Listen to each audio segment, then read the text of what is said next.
ఇరాన్లో ప్రజా వ్యతిరేక ఉద్యమాలు తీవ్ర రూపం దాల్చాయండి. ప్రపంచంలోని చాలా దేశాలు తమ దౌత్య సిబ్బందిని వెనక్కి పిలిపిస్తున్నాయి. రష్యా కూడా తమ దౌత్య సిబ్బందిని ప్రత్యేక హెలికాప్టర్ ద్వారా రష్యాకు తరలించినట్టుగా కూడా వార్తలు వస్తున్నాయి. సేమ్ సిచ్యువేషన్ వెనిజులాలో కూడా ఏర్పడినప్పుడు రష్యా తన దౌత్య సిబ్బందిని వెనక్కి పిలిపించిందండి. అసలు ఇరాన్లో ఏం జరుగుతుంది అనే అంశం పైన మనం ఒకసారి విశ్లేషణ చేద్దాం.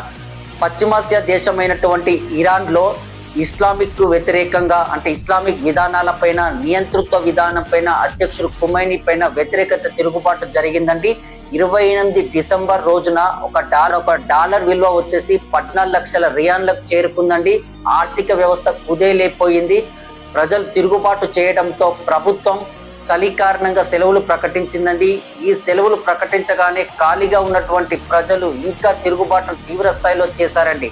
అందుకే ప్రభుత్వం ఫోను ఇంటర్నెట్ బంద్ చేసింది. దీని వల్లనే వ్యతిరేకత ఎక్కువగా అవుతుందని చెప్పేసి, కానీ ప్రభుత్వానికి సంబంధించినటువంటి అధికారులు కావచ్చు, విఐపీలు వైట్ సిమ్ కార్డు వాడుతున్నారండి. ఈ విషయం తెలుసుకొని దేశవ్యాప్తంగా ప్రజలు తీవ్ర స్థాయిలో ఉద్యమాలు చేశారు ప్రభుత్వానికి వ్యతిరేకంగా.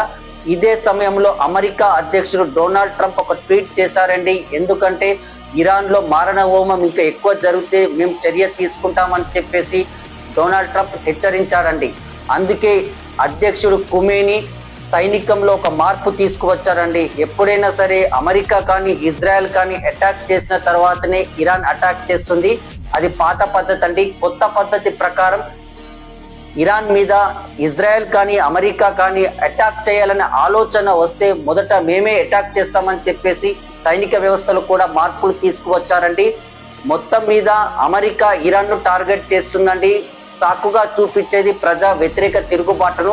అసలు మెయిన్ కాన్సెప్ట్ ఏంటంటే న్యూక్లియర్ కు సంబంధించిన ప్లాంట్ ఫెసిలిటీ అక్కడ ఎక్కువగా ఉందండి. ఇది హిజ్బుల్లా హైతీ అనే సంస్థ చేతిలో ఉంది. తన హస్తగతం చేసుకోవాలని చూస్తుందండి.